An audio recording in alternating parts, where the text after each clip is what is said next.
Hello বন্ধুরা, তো প্রতিদিনের মতো আজকেও আমি চলে এসেছি আমার লাঞ্চ থালি নিয়ে। তো আজকে বুধবারের লাঞ্চে আমার কি কি রয়েছে চলো সেটাই তোমাদের সাথে শেয়ার করি। তো বুধবারের লাঞ্চে রয়েছে আমার গরম গরম ভাতের সাথে গন্ধরাজ লেবু, কাঁচা লঙ্কা, তার সাথে রয়েছে করলা ভাজা।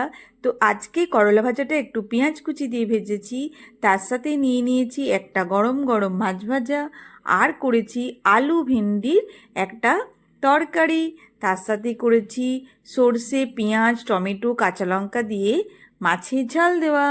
তো আজকে মাছের ঝাল দেওয়াটা খুব একটা পাতলা করিনি, আজকে একটু চাপ চাপ করেই মাছের ঝাল দেওয়াটা করেছি। তো কেমন লাগলো আমার বুধবারের লাঞ্চ থালি? শুভ দুপুর বন্ধুরা, সবাই ভালো থেকো, সবারই দিন খুব ভালোভাবে কাটুক।